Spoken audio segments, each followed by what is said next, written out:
उसकी नस्लों में शराफत नहीं मिलने वाली। पहला और आखिरी कारी है अली का बेटा, अब सरे नेजा तिलावत नहीं मिलने वाली। मोहम्मदपुर वालों शेर सुन के बताना कि चाहे काबे में ही मर जाए नबी का दुश्मन, ये तो तय है उसे जन्नत नहीं मिलने वाली। चाहे काबे में ही मिल जाए नबी का दुश्मन, चाहे काबे में ही मर जाए नबी का दुश्मन, ये तो तय है उसे जन्नत नहीं मिलने वाली। उसकी नस्लों में शराफत नहीं मिलने वाली।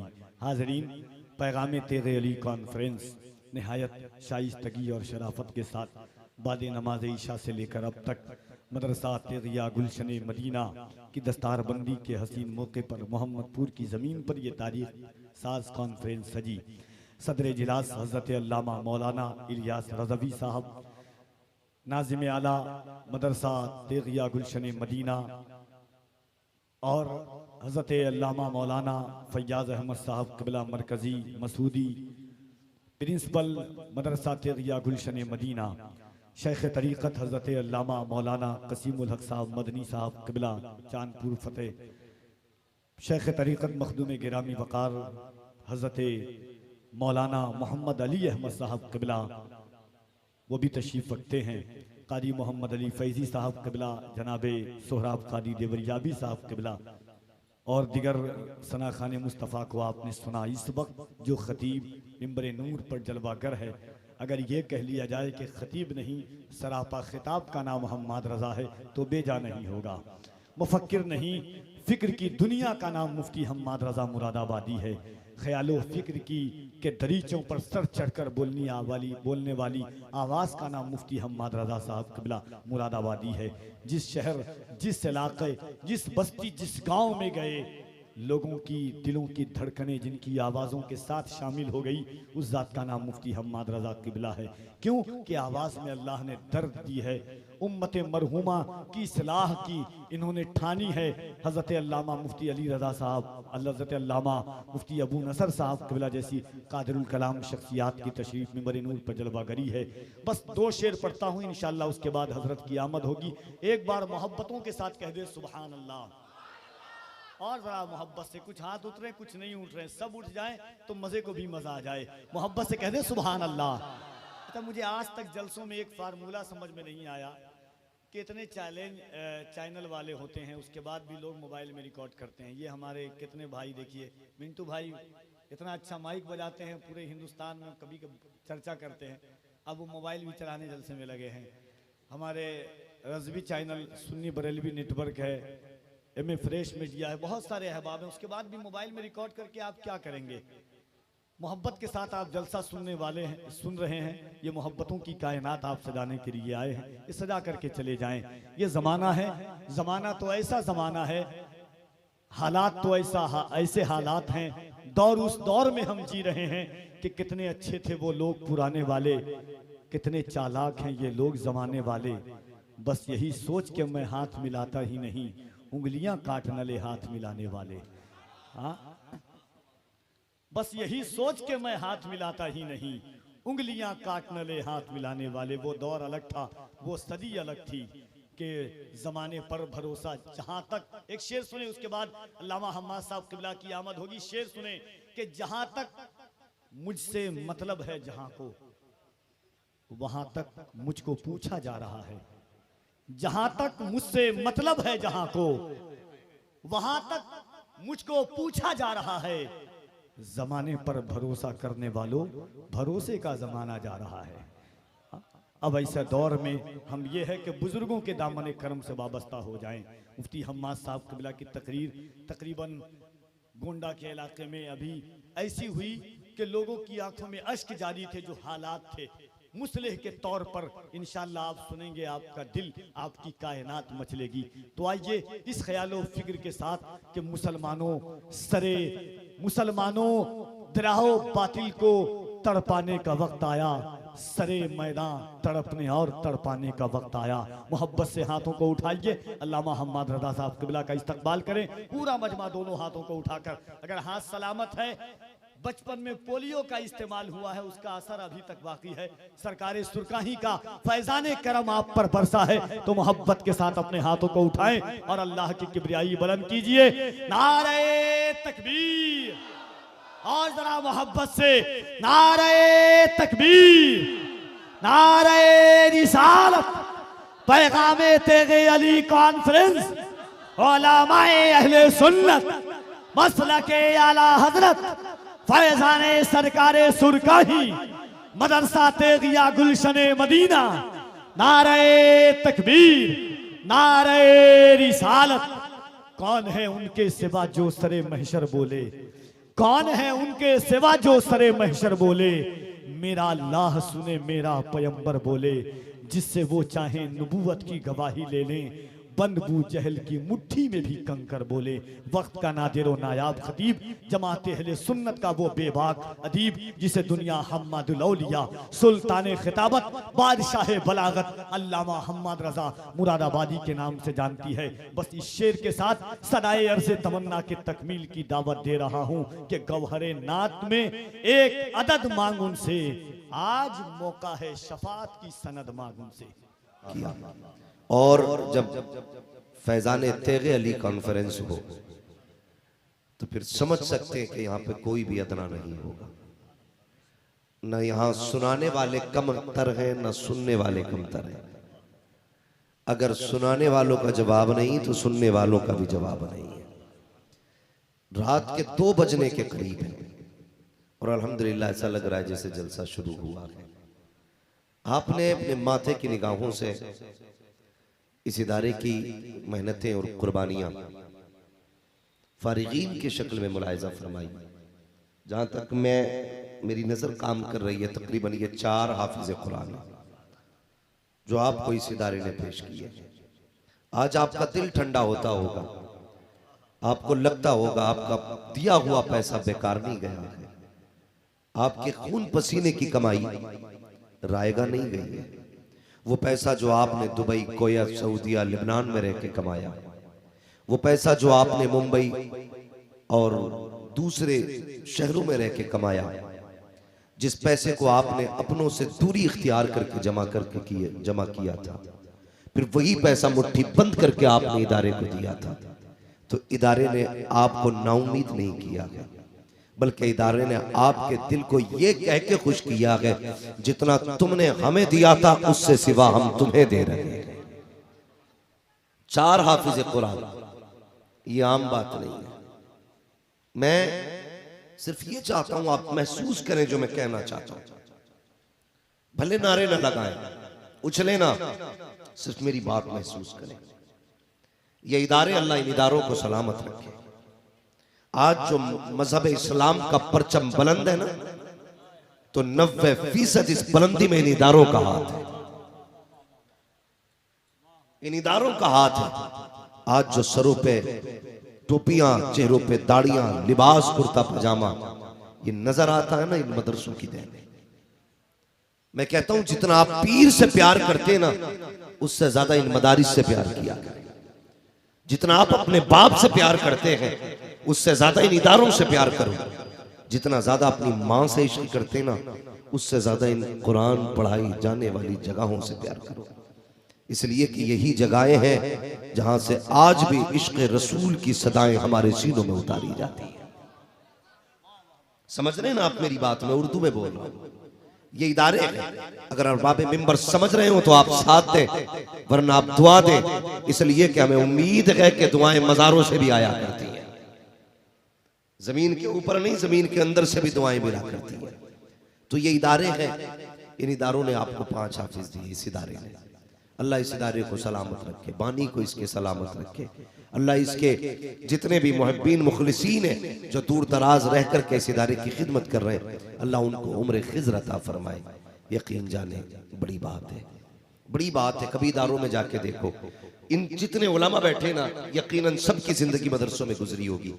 और आपने भी देखा होगा, मेरा बेटा अगर 4 साल का है, 8 साल का हो जाए, तो घर के अंदर हमारी माएँ ना बच्चों की परवरिश करती हैं। यहाँ तक के कपड़े अपने हाथ से धुलती हैं, नाश्ते अपने हाथ से कराए जाते हैं, खाने अपने हाथ से खिलाए जाते हैं। उनके नाश्ते का इंतजाम अपने हाथ से कराया जाता है। लेकिन कभी आओ इन इदारों की तरफ और कभी देखो इन इदारों को, फिर आपको महसूस होगा वो बच्चे जिस उम्र में जो सही से मुंह धुलना नहीं जानते, वो मदरसे में आके खुद के कफील बन जाया करते हैं और इतने बड़े जिम्मेदार बन जाते हैं, उन्हें कपड़े का पाक करने का तरीका भी आ जाता है, कितनी छींट से नापाक होता है कपड़ा, वो ये भी जानने लग जाते हैं। आओ कभी आकर के इदारों के अंदर देखो, 8 साल के बच्चे आपको 18 साल के जवान नजर आएंगे। आओ कभी इदारों के अंदर आके देखो, इसके अंदर सब आसूदा हाल नहीं रहते हैं, सारे खुशहाल नहीं रहते हैं। तुम्हें क्या पता है यार, कितने बच्चे रातों को उठ के माओ के लिए रोया करते हैं, कितने बच्चों को बाप की याद आती तो तड़प जाया करते हैं। कभी तारीख उठा करके देखो कुरान पढ़ने वालों की, यूं ही कुरान सीने में नहीं आया करता है। माँ की मोहब्बत को कुर्बान किया है तब जाके कुरान सीने में आया है, बाप की शफकतों को दूर रखा है तब कुरान सीने में आया है, बहन की मोहब्बतों से फासले पैदा किए गए हैं तब जाके कुरान सीने में आता है। आओ कभी इदारों में आकर के देखो, कितने आंसू बहे हैं तब जाके कुरान सीने में आया है, कितने फाके किए गए हैं तब जाके कुरान सीने में आया है। कभी आके देख इदारे के अंदर कितने बच्चे ऐसे सिसक के रोते हैं जैसे बिन माँ बाप के बच्चे रोया करते हैं। लेकिन खुदा की कसम मैं सलाम करता हूँ इनकी मोहब्बतों को, इन्होंने माँ की ममता तो छोड़ी लेकिन कुरान नहीं छोड़ा, बाप का प्यार तो छोड़ा कुरान नहीं छोड़ा, बहन की शफकतें छोड़ी कुरान नहीं छोड़ा, भाई की मोहब्बतें छोड़ी कुरान नहीं छोड़ा, और दुनिया को बता दिया यही आरज़ू तालीम कुरान हो जाए, हर एक परचम से ऊंचा परचम इस्लाम हो जाए।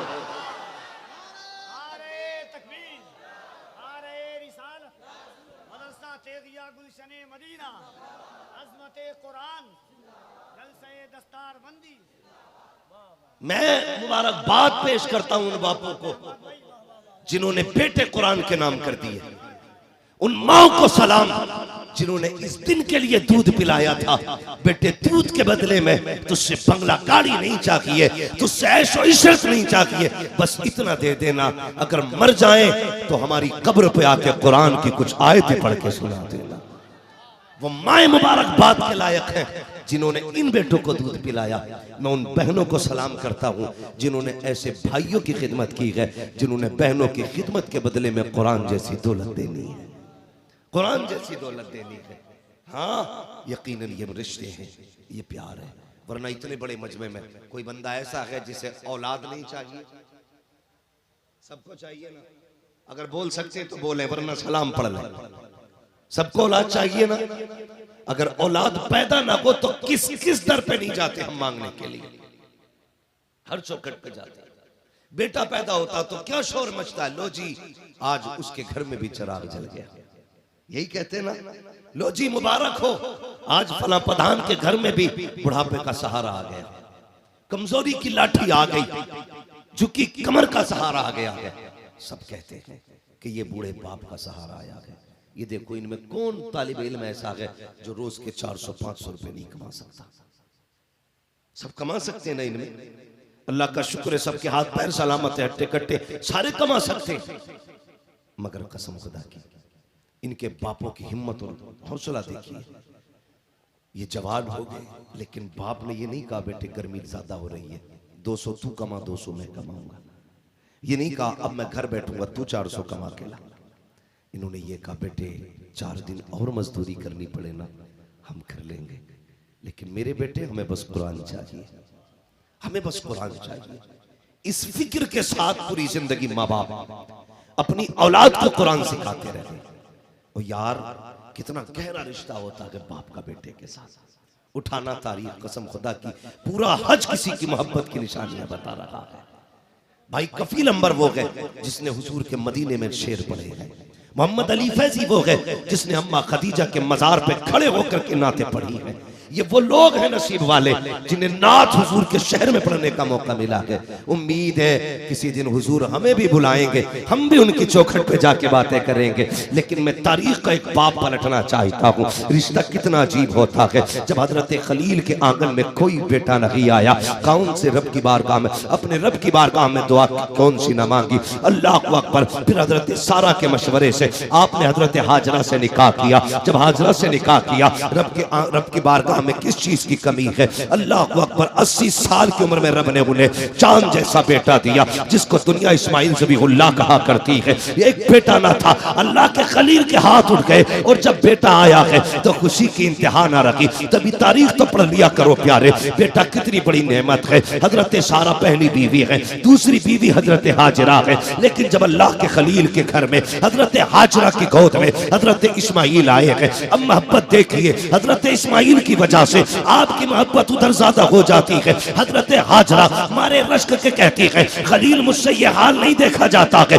अल्लाह अकबर, रब ने फौरन जिब्रील को भेजा, कहा जाओ मेरे खलील से कह दो जैसे सारा कहती है वैसा किया जाए। अल्लाह के खलील ने कहा था, सारा बता तो सही कहना क्या चाहती हो। कहा लो, अपने बेटे को लो और अपनी बीवी को लो, इतना दूर लेके चले जाओ जहां मैं ये मोहब्बत के नजारे न देख सकूं। अल्लाह अकबर, हजरत खलील ने चांद सा बेटा दिया। कोई आम बेटा ना था, बल्कि इतना हसीन बेटा था जिसके चेहरे पे चांद कुर्बान हो जाए, जिसकी पेशानी में नूरे मुहम्मदी चमक रहा था। उसी जात को इस्माइल ज़बीहुल्लाह कहा जाता है। आपने शहजादे को लिया, ए मालिक जाना कहा है, का ये फैसला हमारी मर्जी पे छोड़ दे, जहां जाकर के तेरी सवारी ठहर जाए वहीं खलील को छोड़ देना, वहीं जाकर के इस्माइल को छोड़ देना, हाजरा को छोड़ देना। आप बैठे सवारी पे, शहजादे को लिया, हजरत हाजरा को लिया, और ऐसी जगह पे जाकर सवारी रुकी है जहां पानी नहीं है, जहां खाना नहीं है, जहां कोई रिश्तेदार नहीं है, जहां कोई अकरबा नहीं है, जहां कोई आबादी नहीं है, जहां कोई बस्ती नहीं है। इम्तिहान हो रहा है। अल्लाह अकबर, आपने बेटे को उतारा, ज़ौजा को उतारा। जरा दिल थाम के बात सुनना प्यारे, हज तो ज़माने ने किए हैं, कभी तारीख उठा करके देखो। जब आपने शहजादे को उतारा और बीवी को उतारा, आप छोड़ के वापस आने लगे, थोड़ी सी खजूरें दी है, थोड़ा सा पानी दिया है, देख करके वापस पलटे। हजरत हाजरा हैरत में है, ए मेरे सरताज, आपको तो इस्माइल बड़ा प्यारा है, आज अचानक ये फैसला क्यों किया जा रहा है? ऐसे जंगल में छोड़ के जा रहे हो जहां पानी भी नहीं है, खाना भी नहीं है, और कोई हाल पूछने वाला भी नहीं है। बगैर कुछ कहे अल्लाह के खलील पलट रखे हैं। अल्लाह अकबर, बीवी हो तो ऐसी, अगर आज थोड़ी सी कमी कर दे तो शोहर की कमी पर बीवियां बाल नोच लेती है। आप जरा तारीख उठा करके देखो, हजरत हाजरा को जंगल में खलील ने छोड़ा है, छोड़ के जाने लगे हैं। आपने आवाज दे के कहा था, ओ खलील बता तो सही कोई गलती हो गई है, कोई कसूर हो गया है? कोई जवाब नहीं आया। कहा छोड़ के क्यों जा रहे हो? कोई पता नहीं चला। आप जब सवारी लेकर के पलटे, हजरत हाजरा को छोड़ा, थोड़ा सा पानी खजूरे थी, वापस जाने लगे। हजरत हाजरा दौड़ी, दौड़ करके आपने अल्लाह के खलील का पैर पकड़ा। कहा खलील बस इतना बता के जा, अपनी मर्जी से छोड़ के जा रहे हो या रब के कहने से छोड़ के जा रहे हो? इतना सुनना था। अल्लाह के खलील की आंख में आंसू आए, और क्यों ना रोते, चांद सा बेटा छूट रहा है, क्यों ना रोते, अपनी जिंदगी का सबसे कीमती हीरा छूट रहा है। रोके कहा था शरीक हयात, इतना बता दे, कभी तारीख ऐसी पड़ी है कि किसी बाप को 80 साल की उम्र में खुदा ने चांद सा बेटा दिया हो और वो उस बेटे को जंगल में छोड़ के चला जाए? कहा चाह कहना क्या चाहते हो? कहा अपनी मर्जी से नहीं, रब के कहने से छोड़ के जा रहा हो। इतना सुनना था। हाजरा दौड़ी, कहने लगी खलील अगर अपनी मर्जी से नहीं, रब के कहने से छोड़ के जा रहे हो तो इतना सा काम और करो। कहा कौन सा? कहा ये पानी भी लेके चले जाओ, खजूरे भी लेके चले जाओ। कहा हाजरा किस लिए? कहा तुम्ही ने कहा है रब की मर्जी से छोड़ के जा रहे हो, तो सुनो, जिस रब ने हमें 80 साल की उम्र में चांद सा बेटा दिया है, वो हमें खाना भी दे देगा, वही पानी भी दे देगा।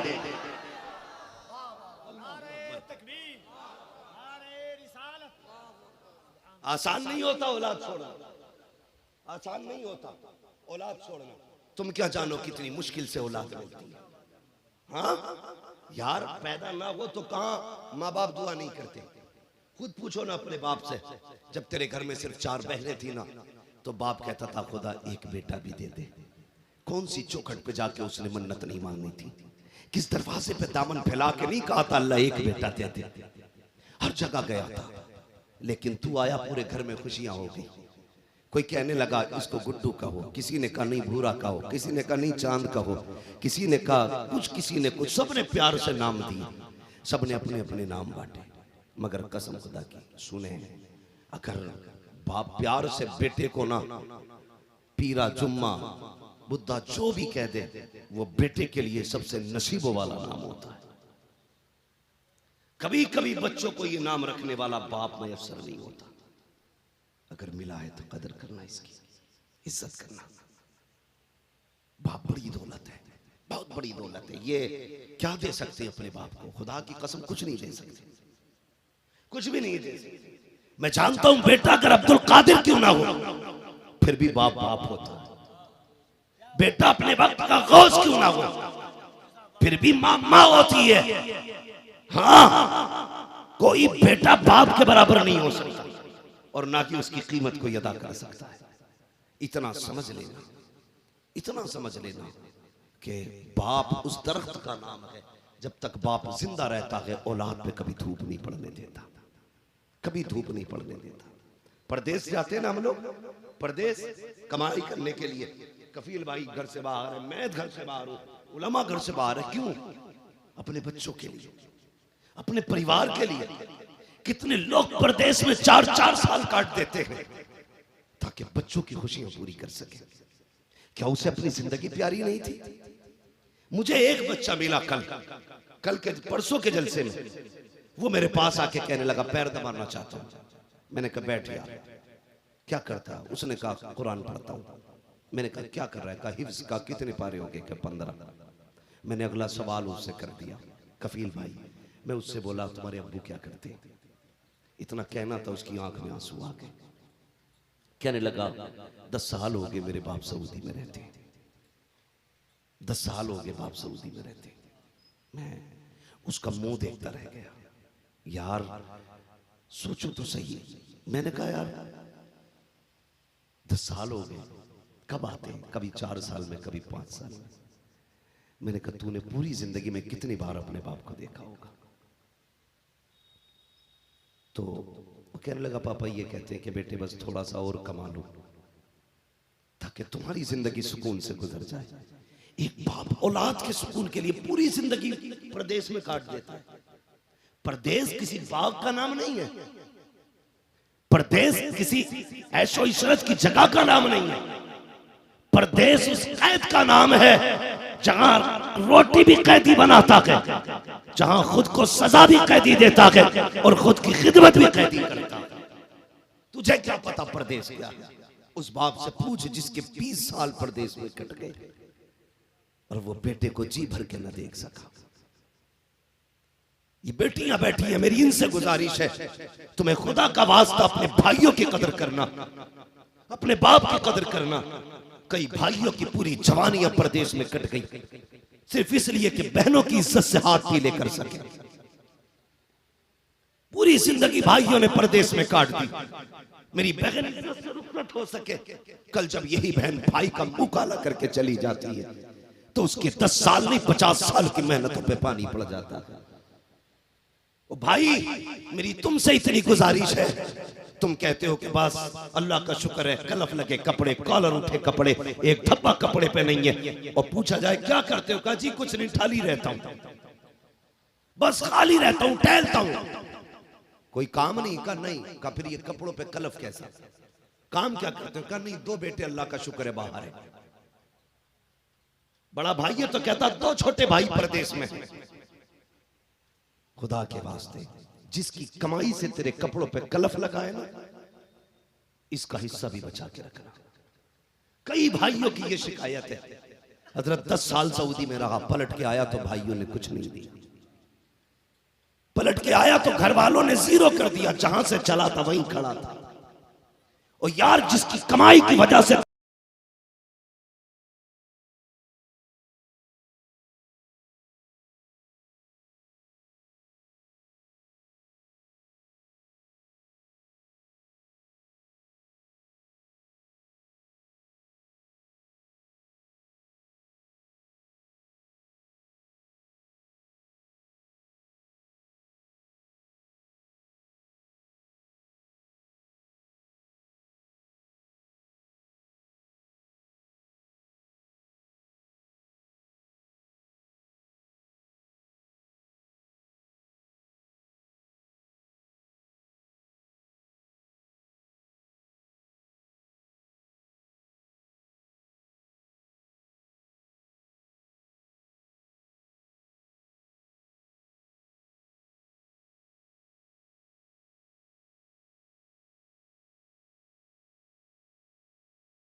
माँ बाप न हो तब भी खुशियां रूठ जाया करती हैं। अल्लाह ने औलाद दी है, 4 बेटे दिए हैं, तेरी मर्जी है। एक को डॉक्टर बना, तेरी मर्जी। एक को इंजीनियर बना, तेरी मर्जी। एक को तू कुछ भी बना, तेरी मर्जी। लेकिन चौथे बेटे को कुरान का कारी बना दे, ताकि जब तू दुनिया से जाए तो बेबसी की मौत ना मरे, बल्कि इधर आंख बंद हो, इधर ये कुरान पढ़े। दुनिया का है क्या छोड़ के गया है, जमाना का है कुछ छोड़ा या ना छोड़ा, अपने पीछे कुरान पढ़ने वाला कारी छोड़ के गया। इसलिए अपने पीछे कुरान वाला छोड़ के जाना बड़ी बात होती है। अल्लाह अकबर। रिश्ते पढ़े ना औलाद के। आज ना 10 रुपए चंदा देते हुए मदरसे में हमारा दम घुटता। 10 रुपए चंदा देते हुए बगले झांकते। एक शादी आ जाए 40-50 हजार का खर्चा पक्का है। रिश्तेदारी में अगर शादी निकल आए तो 40-50 हजार का खर्चा। मदरसे की बात आए अभी हिसाब नहीं है, ये ना किया करो। अल्लाह से तिजारत किया करो, अल्लाह से तिजारत। याद रखना, आपकी दुनिया की कोई भी तिजारत आपको डुबा सकती है, लेकिन अल्लाह से की जाने वाली तिजारत आपको डूबने नहीं देगी, आपको डूबने नहीं देगी। तुम जितना रब की राह में दोगे अल्लाह उतना ही ज्यादा तुम्हें अता करेगा, उतना ही ज्यादा तुम्हें देगा। जाओ जाके तारीख देख लो, जायजा ले लो, मुहासबा कर लो। तुम्हारी बस्ती में जितने लोग मदरसे और कुरान वालों पे खर्च करने वाले या दीन के मामलात में खर्च करने वाले हैं, उनमें से कितने लोग गरीब होके मरे? कोई नहीं। जितने भी आपको मिलेंगे ना सारे अमीर मिलेंगे, क्योंकि वो अल्लाह से तिजारत करते हैं, अल्लाह से तिजारत करते हैं। मैं तो उन लोगों को मुबारकबाद पेश करता हूँ जो मदरसे में पढ़ने वाले बच्चों के खाने का इंतजाम करते हैं, जो इनको खाना खिलाते हैं, असातिज़ा को खाना खिलाते हैं, कुरान वालों को खाना खिलाया करते हैं। बड़ी बात है। हम तो मदरसे में 10 रुपए चंदा नहीं देते। अल्लाह के खलील ने तो रब के लिए बेटा दे दिया, बेटा दे दिया। है कोई जो बेटा दे दे? है करम है अल्लाह का कि उसने बेटा नहीं मांगा, बेटा नहीं मांगा, उसने आपसे एक जानवर की कुर्बानी मांगी। अगर वो बेटे की कुर्बानी मांग लेता तो कुर्बानी देनी पड़ती कि नहीं? बोलो, देते कि नहीं? देनी पड़ती? सरी लारे जरा बोले। अगर बेटा मांग लेता तो देना पड़ता, लेकिन उसने बेटा हमसे बेटा नहीं मांगा, हमसे कहा कुर्बानी दो। हमसे जानवरों की कुर्बानी मांगी गई, लेकिन हम वो भी नहीं दे पाते। 4000 की पैंट ले आएगा, 3000 का कुर्बानी का हिस्सा नहीं करता, कहता हिसाब नहीं है। कई लोग तो कहते हैं अभी पिछले साल तो की थी, कहता आपके अब्बा की कर दूं। क्या अब्बा की कुर्बानी करेगा कि अब्बा का हिस्सा करेगा? अब्बा के नाम का हिस्सा। पूछो ना इन उलमा से कि जिस पे कुर्बानी वाजिब हो वो कुर्बानी करे। ये नहीं है वाजिब बेटे पे तो अब्बा के नाम की कर दी तो जरा बच गया। आप हालात देखें, और कुर्बानी अल्लाह माफ करेगा। या तो लोग करते ही नहीं है, करते हैं तो इतना शोर करके करते हैं कि साहब बुला बुला के कहते हैं जानवर देखो कितने का होगा। थोड़ा सा खूबसूरत लाके कह रहा है देखो कितने का होगा। 40,000 का पूरे मोहल्ले को बता रहा है कि 40,000 का लाया हूं इस बार, देखो बताओ कितने का होगा। तमाशा लगा रखा है। शर्म आनी चाहिए हम लोगों को। और फिर हद कर देते हम लोग, कुर्बानी करते ठीक है ना। उसके बाद एक होता कुर्बानी, दूसरा काम होता फिर गोश्त। कई लोग तो पूरा बकरा फिट कर देते हैं फ्रिज में, 8 दिन तक हजरत निकाल निकाल के खाते हैं। गोश्त भी कहता होगा मालिक किसके घर भेज दिया, ये तो गला गला के खा रहा है। एक टांग निकालेगा, पकाएगा, मौज करके सोएगा, अगले दिन एक निकालेगा। 15 दिन बकरा चलता है। एक तो कहने लगा जब गया ना मैं, तो मुहर्रम शरीफ का खिचड़ा था, है ना, मुहर्रम शरीफ का खिचड़ा। तो मैंने कहा भाई गोश्त कम है क्या? उसने कहा कुर्बानी का था, कम ही बचा था, उसका ही बना लिया। जिलहिज्जा से मुहर्रम तक ले गया खींच के। बेगैर थी, देखो पूरा फ्रिज में रख लिया। पहली बात तो करते ही नहीं कुर्बानी, कुर्बानी किया करो। जानते हो फरमाया गया कुर्बानी के दिनों में इससे बड़ी कोई इबादत नहीं है। हर बंदा कुर्बानी करे। और मेरे हुजूर ने मदीना शरीफ में 10 साल कुर्बानी की। कितनी कितनी और जोर से कितनी? 10 साल। और जानते हो कभी एक कुर्बानी नहीं की। यहां तक लिखा है कि हर बार हुजूर तो कुर्बानी करते थे। हज़रत अबू बकर सिद्दीक हज़रत अली कहते हैं या रसूलल्लाह एक हिस्सा तो आपका, एक किसका करते? फरमाते थे एक हिस्सा मेरा है, एक हिस्सा मेरी उम्मत का होता है। वो सैयदुल अंबिया हो के उम्मत का हिस्सा करते। उम्मती की जिम्मेदारी नहीं बनती वो हुजूर का हिस्सा करे। भाई किया करो हिस्सा, हुजूर के नाम का हिस्सा किया करो। मेरे नबी ने खुद कहा था अली जब भी कुर्बानी करे 2 हिस्सा करना, एक अपने नाम का हिस्सा करना, एक मेरे नाम का हिस्सा करना। और पूरी जिंदगी हजरत अली ने 2 हिस्से किए। एक हिस्सा अपने नाम का करते थे, एक हिस्सा हुजूर के नाम का। आज तो एक हिस्से में मर जाते हैं। और बोटी के लिए पहले प्लान ले रहा, कह रहा पाए मेरे हैं, इसके पाए मैं लूंगा, और फला फला गोश्त मेरा है। कुर्बानी खाने के लिए नहीं होती है, कुर्बानी अल्लाह की रजा के लिए होती है। किसके लिए? जोर से किसके लिए? और जोर से किसके लिए? जब हिस्से करो देखभाल के करना, कुर्बानी आने वाली है। कोई बंदा ये कहे यार इसलिए कर रहा हूं ताकि बालक भी थोड़ी बहुत बोटी छोटी खा ले, तो हिस्से से निकाल देना। एक बंदा अगर ऐसा शामिल हो गया जिसकी नीयत कुर्बानी में गोश्त होगा, तो तुम्हारे सब की कुर्बानी खत्म। और कई बार तो ऐसा होता है कि कुछ बदअकीदों को भी शामिल कर लेते हैं लोग।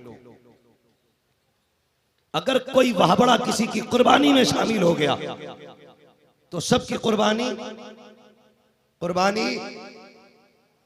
क्या हिस्सा पहले कर रखा के साजे में, कुर्बानी खत्म हो जाएगी।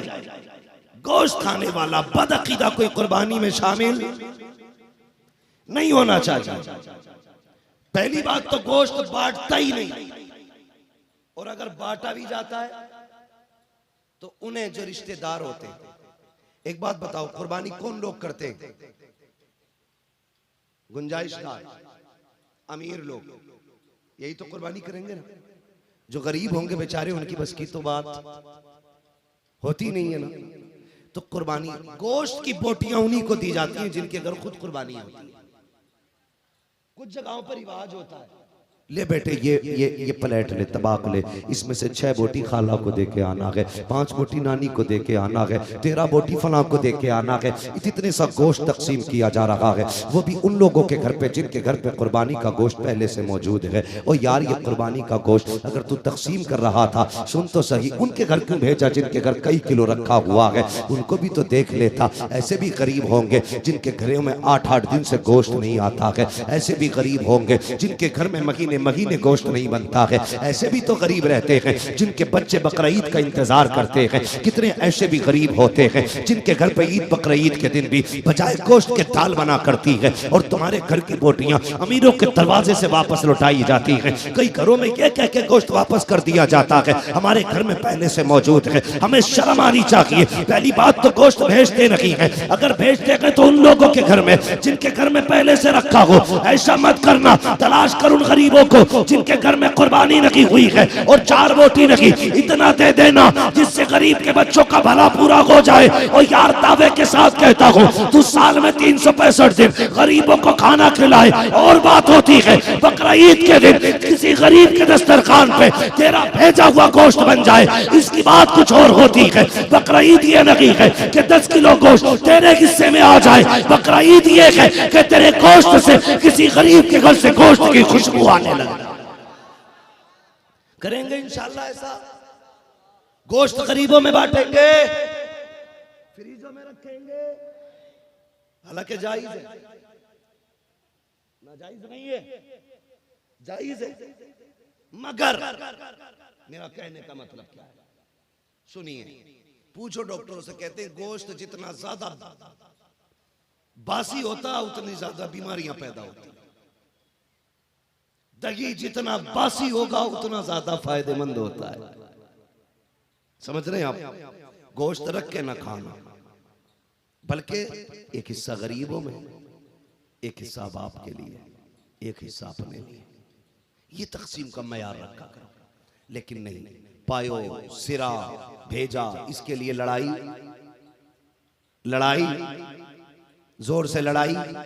मैं नहीं जानता ये बस्ती कैसी है, मैं इन लोगों को जानता हूं जिन लोगों ने मुझे बुलाया। यकीन करें, मैं भी कमरे में लेटा हुआ था, दुख होता। हमारे मेराज भाई जाके कहने लगा जल्दी चलिए। कहा क्यों? कल लोगों ने, किसी ने ये बात कह दी है कि मुफ्ती साहब नहीं आए हैं, ये धोखा दिया जा रहा है। ये इस तरह की अफवाहें कौन फैलाएगा? वो नहीं फैला सकता जिसका काम मदरसे से मोहब्बत होगा। यकीनन किसी के दिल में हसद का चिराग जलाए, कोई बुराई करना चाहता है, गलत करना चाहता है इस इदारों के साथ। खुदा के वास्ते आखिरत से डरिए, अल्लाह का अज़ाब बड़ा सख्त है। अगर आप मदरसों के साथ खड़े नहीं हो सकते, इनके खिलाफ मत जाइए, वरना कोई फातिहा पढ़ने वाला नसीब नहीं होगा, कोई फातिहा पढ़ने वाला नसीब नहीं होगा। फैजान तेगी अली सरकार कॉन्फ्रेंस है, सरकार तेगी अली को आप जानते? क्या जानोगे? खुदा की कसम, मुस्तजाबुद्दाबाद शख्सियत का नाम तेगी अली है।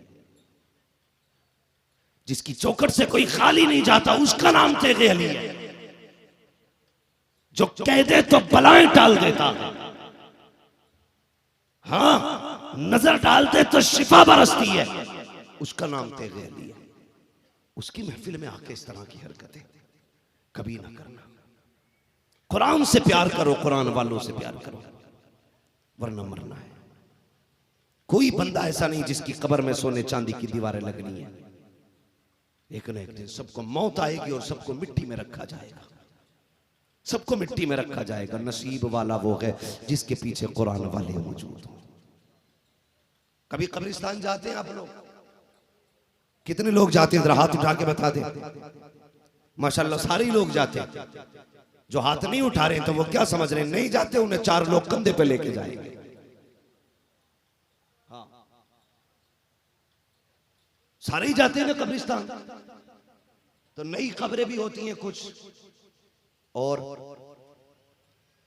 पुरानी कब्रें भी होती हैं कुछ। दोनों तरह की कब्रें होती हैं ना। नई कब्रों पे तो फूल भी मिलेंगे, पुरानी कब्रों का कफन तक दिखाई देता है, कभी हड्डियां दिखाई देती हैं। तुम्हें क्या लगता है उनके पीछे कोई वारिस नहीं था? उनके पीछे उनकी जायदाद खाने वाले लोग नहीं थे? थे ना। लेकिन कहां है आज? अपने परदादा की कब्र पे इतनी मिट्टी डालने के रवादार नहीं जिससे कफन छुप जाए। फूल तो बड़ी बात है, उनके चमकने वाली हड्डियों तक को मिट्टी से छुपाने वाले नहीं है। तुम्हें क्या लगता है अगर पिछला दौर ऐसा गुजरा है, आने वाला दौर कैसा होगा? जरूरी है कि तेरे बेटे तेरी छोड़ी हुई दौलत में तेरे लिए इसाले सवाब के लिए महफिलें कायम करेंगे? कोई गारंटी नहीं है।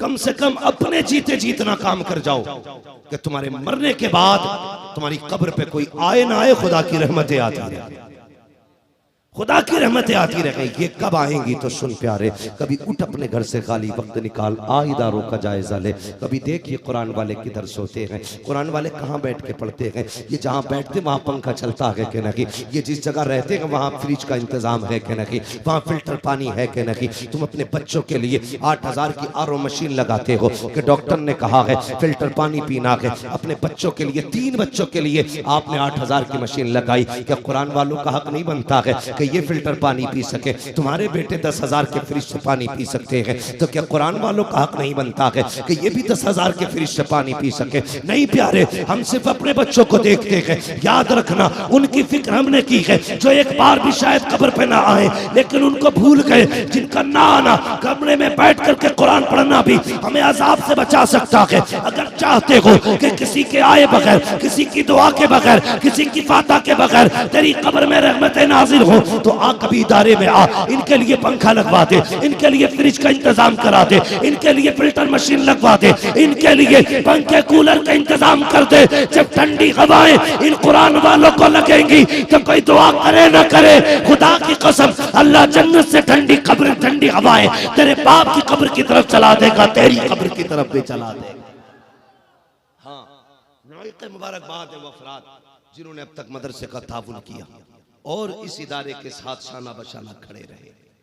इस इदारे से प्यार करना और इदारे में रहने वाले लोगों से प्यार करना, कुरान पढ़ने वालों से प्यार करना, कोशिश करना अपने बच्चों को कुरान पढ़ा सको। हर बंदा अपने बच्चों को कुरान पढ़ाए।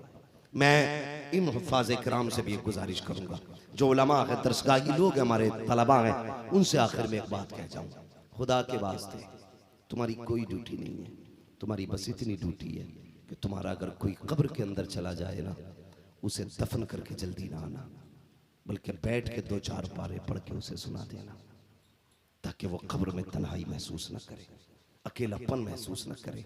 तो बाप की कब्र पे बैठा हो, भाई की कब्र पे बैठा हो और कुरान पढ़ता हो, अंदर से आवाज़ आती हो, काश क्या ही हमने अच्छा नसीबा पाया है, अपने पीछे कुरान वाला छोड़ आए हैं, अपने पीछे कुरान वाला छोड़ आए हैं। बस इतनी तुम्हारी जिम्मेदारी है, अपनों को कुरान पढ़ के सुनाना, अपनों को कुरान की तिलावत करके दिखाना। जब वो कब्र में चले जाए तुमसे कुछ और नहीं मांगेंगे, सिर्फ कुरान की तिलावत, सिर्फ इसाले सवाब। और ये महफिलें तुमसे अच्छी कौन करेगा, तुमसे बेहतर कौन करेगा। इसलिए आपसे गुजारिश है, आप मरने के बाद अपनों को भूलना मत। जब भी कुरान पढ़ा करो हाथ उठा के दुआ कर दिया करना, अल्लाह इस कुरान का सवाब मेरे बाप को अता कर दे, मेरी माँ को अता कर दे, मेरी उस बहन को इसका सवाब अता कर जिसने 3-3 बजे उठ के मेरा खाना तैयार किया था, उस बहन को इसका सवाब दे मालिक जिसने दोपहरी में उठ के मेरे लिए खाना बनाया था। ए अल्लाह उस बहन को इसका सवाब दे जो मेरे कपड़े तैयार करती थी, ड्रेस तैयार करती थी, उनके लिए भी दुआएं करनी है। और तलबा से गुजारिश है, जब तक जिंदा रहना है अपने असातिज़ा का अदब करना है, अपने उस्ताद का अदब करना है। याद रखना, इल्म कभी मेहनत से नहीं आता सिर्फ, बल्कि इल्म मेहनत के साथ साथ उस्ताद की नजरे इनायत से आया करता है। अगर बिना उस्ताद के इल्म आ जाता तो जरूरत ही नहीं थी किसी को उस्ताद बनाने की। आज तक कोई बिना उस्ताद के नहीं पढ़ सका। मैं उनकी बात नहीं करता जिनको अताई इल्म दिया गया, मैं कसबी की बात करता हूँ। बिना उस्ताद के आज तक कोई काबिल न बन सका। काबिल बनना चाहते हो तो उस्ताद की इज्जत भी करना, उसकी फरमाबरदारी भी करना, उससे मोहब्बत भी करना। अगर उस्ताद दुआ कर देगा, खुदा की कसम अल्लाह तुझे कम उम्र में जमाने की इज्जतों के ताज अता फरमा देगा। लेकिन शर्त है उस्ताद की इज्जत करें, उस्ताद की कदर करें। वो लोग जो परदेश में हैं हमारे भाई और इदारों से मोहब्बत रखते हैं, अल्लाह उनकी कमाइयों में बरकत अता फरमाए। कई बार ऐसा होता है ना, जो लोग परदेश रहते हैं कहते हैं जी बच गए अब के। तो कई ड्राइवर लोग कहते हैं हजरत एक दिन ताज्जुब हुआ, क्या हुआ, गाड़ी चल रही थी, मैं सो गया, थोड़ी देर बाद आंख खुली, गाड़ी फिर भी रोड पे ही थी। कहते मेरा हाथ कितना सटीक था, देखो बहका नहीं। मैंने कहा पगले तुझे लगता है तेरा हाथ नहीं बहका, ये तेरे हाथ का कमाल नहीं है, किसी की दुआएं बचा के ले गई हैं, किसी की दुआएं। इन कुरान वालों पे पैसा लगाया करो, प्रदेश में रहोगे इनकी दुआएं तुम्हें बचाती रहेंगी, रब की रहमतें तुम्हारी हिफाजत करती रहेंगी। मैं उन कमेटी के तमाम अफराद को मुबारकबाद पेश करता हूँ, नसीब वाले हो। किसी को मैरिज हॉल सजाने की ड्यूटी मिलती है, किसी को पार्टियां देने की जिंदगी में मोहलत मिलती है। तुम कितने नसीब वाले हो, तुम्हें हुजूर का जलसा सजाने का मौका मिला है, तुम्हें हुजूर की महफिल सजाने का मौका मिला है।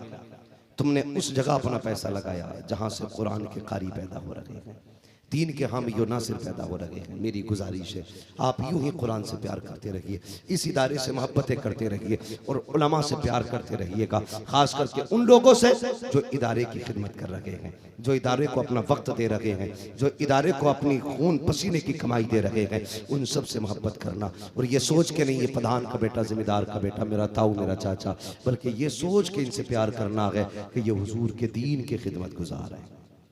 हुजूर के दीन की खिदमत गुजार है, ये सोच के इनसे प्यार करना है। फिर मर के देखना इंशाअल्लाह, कोई दुआ करे ना करे, कुरान खुद शफी बन के तेरी कब्र में आएगा और आके कहेगा आज फिक्र न कर, जिंदगी में तूने मेरी फिक्र की थी, मरने के बाद तेरी फिक्र करने के लिए मैं खुद तेरी कब्र में आ गया हूँ। और कुरान इतना सच्चा साथी है, इतना सच्चा साथी है, पूछो इन उलमा से कि ये कब्र में भी साथ रहेगा, हश्र में भी साथ रहेगा, पुलसिरात पे भी साथ रहेगा। जो कुरान से प्यार करेगा, कुरान अकेला नहीं छोड़ेगा, हाथ पकड़ेगा, रब से लड़ेगा, उसकी बारगाह में जिद करके अपने प्यार करने वाले को उस वक्त तक नहीं छोड़ेगा जब तक उसे जन्नत में दाखिल नहीं करा।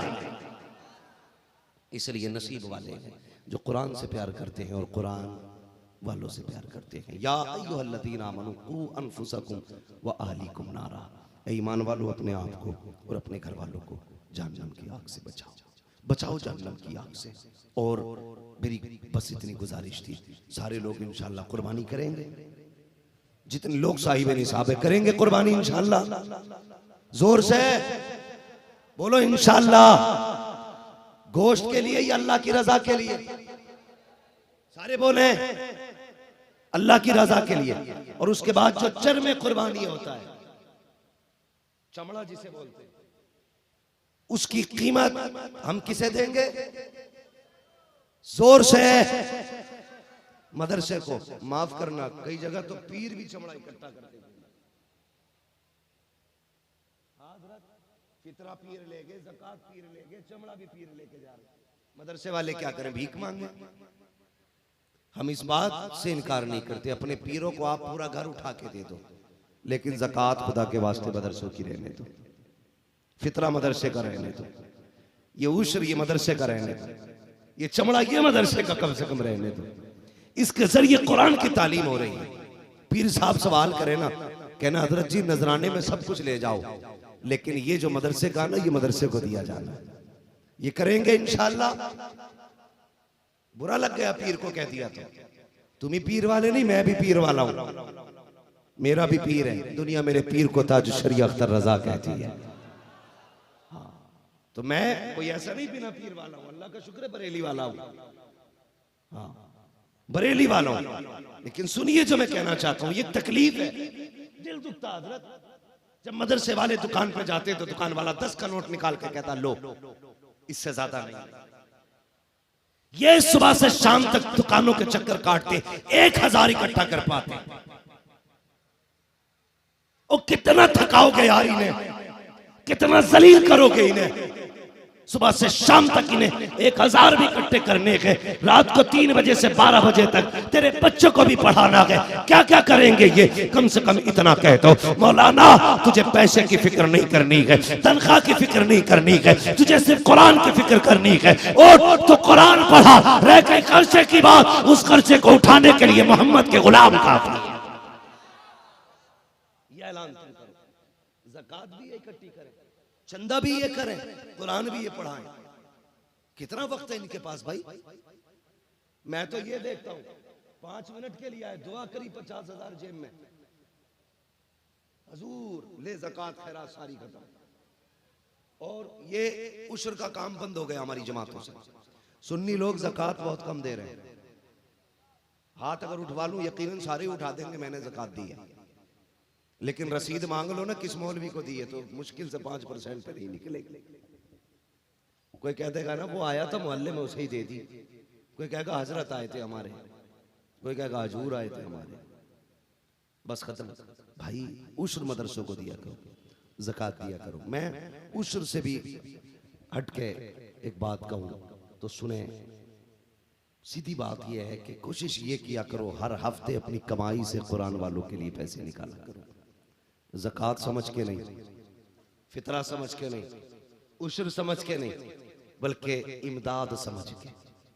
आपने 1000 कमाए ना, 1000 हफ्ते में कमाए, उसमें से 50 रुपए आपने कुरान वालों के लिए निकाल दिए, ज्यादा निकल गया। आपके इस 50-50 रुपए से सोच भी नहीं सकते कितने कुरान के कारियों की तनख्वाह जा सकती है। ये बज़ाहिर आपका खर्च थोड़ा है, लेकिन इसका अजर क़यामत में बहुत मिलेगा। जब तराजू पे अमल तो ले जाएंगे, कम पड़ जाएंगे, आवाज आएगी ठहर जा भी, एक गठरी हमारे पास भी है, वो गठरी पल्ले में रखी जाएगी, फिर क्या होगा, नेकियां बढ़ जाएंगी। मालिक ये कौन सी नेकियां का तू भूल गया, हम नहीं भूलेंगे। ये वो 50 रुपए हैं जो मुंबई रह के तूने कुरान वालों के लिए निकाले थे। ये वो 50 रुपए हैं जो विदेश में रह करके तूने कुरान वालों के लिए निकाले थे। तू भूल गया, हमने संभाल के रखे थे। ले, आज इस पैसे के बदले में तुझे जन्नत का टिकट दिया जा रहा है। तो ये काम करें, अपने खून पसीने की कमाई कुरान वालों पे खर्च करें। मुबारकबाद के लायक हैं वो लोग जिनके घरों पे उलमा खाना खाते हैं। उनके दस्तरखान अल्लाह वसी से वसी तर करे जो कुरान पढ़ाने वालों को खिलाते हैं। इसलिए कि मैं जानता हूं उलमा की शान अल्लाह ही जाने, लेकिन तलबा के मामले में इतना जानता हूं, जिस घर में बरकत ना हो ये खाना शुरू कर दे, अल्लाह घर में रिस्क उतारना शुरू कर देता है। जिसमें मुसीबतें हों और ये दुआ कर दे, अल्लाह उसमें बरकतें नाजिल फरमा देता है। अगर तलबा के कदम का ये आलम है तो फिर उलमा के कदम का आलम क्या होगा। उलमा की अपनी शान तो ये है, मर्तबा ये है उलमा का, खुदा की कसम सच ये है, अगर ये चले तो इनके लिए मछलियां पानी में दुआएं करती हैं, अगर ये जमीन पे रखे तो परिंदे इनके लिए दुआएं करते हैं, अगर ये सोते रहते हैं खुदा के फरिश्ते इनके लिए दुआएं करते हैं, अगर ये सांस लेते रहते हैं हवाएं इनकी हिफाजत करती है। बता तो सही, जिसके लिए फरिश्ते दुआ करें अगर वो तेरे दस्तरखान पे आके बैठ जाए अल्लाह कितनी बरकत देगा, सोच भी नहीं सकते। बरेली से आवाज आती है, कौन देता है, देने को मुंह चाहिए, देने वाला है सच्चा हमारा। हाँ, तो करेंगे खर्च कुरान वालों पे, सारे बोलो और जोर से करेंगे। अपना पैसा कुरान वालों पे लगाइए, कोशिश कीजिए अपने पीछे कुरान वाला बच्चा छोड़ जाए। एक कुरान वाला बच्चा, मैं कोटा गया था हजरत, कोटा 5 मिनट के बाद कर लो। कोटा गया था, एक 7-8 साल का बच्चा था, इतना छोटा सा। उस बच्चे को मेरे पास लाया गया, मैंने कहा क्या मामला, कहने लगे इस बच्चे ने ना 6 महीने में पूरा कुरान हिफ्ज़ कर लिया। कितने दिनों में? 6 महीने में। साउंड बहुत अच्छा आपका, आप भी अच्छे रहे और सुने बहुत गौर से। कितने दिनों में? 6 महीने में।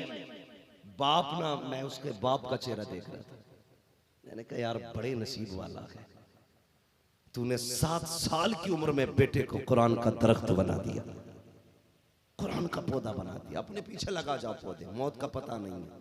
मैंने जनाजों के पीछे छोटे बच्चे भी रोते देखे, बड़े बच्चे भी रोते देखे। एक बेटे को मदरसे में दे दो और अपनी बीवी से कह दो, घर वालों से कह दो, खुदा न खास्ता अगर मेरा वक्त से पहले, मतलब कम उम्र में मेरा इंतकाल हो जाए ना, तो सिर्फ बड़े लोग ना आए, मेरे 5 साल के बच्चे को भी मेरी कब्र पे भेज देना। हाँ, 5 साल के बच्चे को भेज देना और इससे कहना बेटे बाप के लिए हाथ उठा के दुआ कर दे। अगर आप छोटे बच्चे को कुरान पढ़ा रहे हैं, आपका बेटा कब्र पे आएगा, हो सकता है पीर की दुआ रद्द कर दी जाए, मौलवी की दुआ मुंह पे मार दी जाए, बड़े बड़े कुतुब की मुंह पे दुआ मार दी जाए, हो सकता है वो बेनियाज है। लेकिन अगर एक छोटा सा बच्चा ना रो के बाप की कब्र पे हाथ उठा के कहेगा बिस्मिल्लाहिर्रहमानिर्रहीम, खुदा की कसम मेरा ईमान कहता है मौलवी की दुआ टाली जा सकती है, एक कम उम्र बेटे की दुआ नहीं टाली जा सकती। अल्लाह कहेगा फरिश्तों बस करो, ना लो अब हिसाब क्या लेना, देखो इसका छोटा बच्चा मुझे रहमान कह रहा है, इसने हाथ उठा दिए हैं, अब मेरी गैरत को गवारा नहीं है, मैं इसके बाप को कब्र में परेशान करूं। ये भी हो सकता है तेरे बेटे की बिस्मिल्लाह की बरकत से अल्लाह तेरी जिंदगी भर की खताओं को माफ फरमा दे और तेरी कब्र को जन्नत की क्यारी बना ले, बना दे। एक बेटे को कुरान का कारी, एक बेटे को हाफिज बना दे। खुदा की कसम जब कब्र में सैयदा कहेंगी बता मैंने बेटे दिए थे कुरान के लिए, तू क्या दे के आया है, कम से कम इतना तो कह सकोगे सैयदा तुमने बेटे की कुर्बानी दी थी कुरान के लिए, हमने बेटा दिया था कुरान के लिए, तुम्हारे बेटे ने नेज़े पे चढ़ के कुरान सुनाया था, मेरे बेटे ने मस्जिद के मुसल्ले पे चढ़ के कुरान सुनाया। इतना तो कर जाना कम से कम, कहीं ये ना कहना पड़े कोई मतलब ही नहीं रखा कुरान से। जहां तक तुमने नेज़े पे पढ़ा वहीं तक था। पढ़ाएंगे बेटों को इंशाअल्लाह, सारे बोलो इंशाअल्लाह, और उलमा की इज्जत करना, हुफ़ाज़